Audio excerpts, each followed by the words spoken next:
চলতি টি-20 বিশ্বকাপে সহ আয়োজক শ্রীলঙ্কা সুপার 8-এর প্রথম দল হিসেবে বিদায় প্রায় নিশ্চিত করে ফেলেছে। ইংল্যান্ড ও নিউজিল্যান্ডের বিপক্ষে টানা 2 ম্যাচ হেরেছে তারা।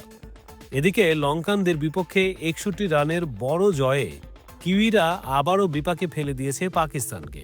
সালমান শাহিনদের সেমিফাইনালে ওঠার সমীকরণ আরও কঠিন হয়ে গেল।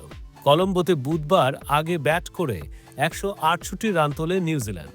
জবাবে শ্রীলঙ্কা 20 ওভারে মাত্র 107 রান তুলতে সক্ষম হয়।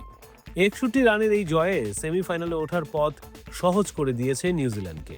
যদিও এখনই তাদের সেমিফাইনাল কিংবা পাকিস্তানের বিদায় নিশ্চিত নয়, এই গ্রুপ থেকে আগেই 2 ম্যাচ জিতে সেমিতে উঠে বসে আছে ইংল্যান্ড। তাদের বিপক্ষে 27 ফেব্রুয়ারি শেষ ম্যাচ খেলবে নিউজিল্যান্ড। এই ম্যাচে সেন্টানারের দল জিতলে পাকিস্তানের সামনে আর কোনোই সমীকরণ বাকি থাকলো না। 5 পয়েন্ট নিয়ে কিউয়েরা উঠে যাবে সেমিফাইনালে।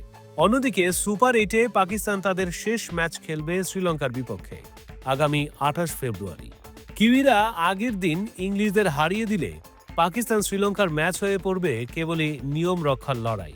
তবে নিউজিল্যান্ড হারলেই পাকিস্তানের কাজ শেষ হবে না।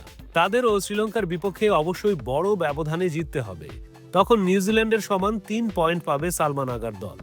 এক্ষেত্রে বিবেচনায় নেওয়া হবে নেট রান রেট। পাকিস্তানকে লঙ্কানদের বিপক্ষে বড় জয়ের পাশাপাশি ইংল্যান্ডের কাছে কিউইদের বড় ব্যবধানের হারও কামনা করতে হবে। এদিকে আরেকটি দুশ্চিন্তার কারণ আছে পাকিস্তানের সামনে। বিরূপ আবহাওয়া বা বৃষ্টির কারণে যদি ইংল্যান্ড নিউজিল্যান্ড ম্যাচ পরিত্যক্ত হয়, তাহলে তারা সমান 1টি করে পয়েন্ট পাবে। তখন ইংল্যান্ড ও কিউইরা সেমিতে উঠে যাবে। পাকিস্তানের শেষ ম্যাচ জিতলেও 3 পয়েন্টের বেশি পাওয়ার আর সুযোগ নেই। তবে শ্রীলঙ্কার সঙ্গে ম্যাচটি বৃষ্টিতে ভেস্তে গেলে আশা শেষ হয়ে যাবে তাদের। তখন কিউইরা ইংল্যান্ডের কাছে হারলেও সেমিতে উঠতে কোনো বাধাই থাকবে না। ক্রিকেটের পরিসংখ্যান জানাচ্ছে, যদি ইংল্যান্ডের বিপক্ষে নিউজিল্যান্ড 20 রানে হারে, পাকিস্তান শ্রীলঙ্কাকে ন্যূনতম 50 রানে হারাতে হবে। অর্থাৎ কিউইদের হারের ব্যবধান যত ছোট হবে, ততই নিজেদের জয়ের ব্যবধান বেশি রাখতে হবে পাকিস্তানকে।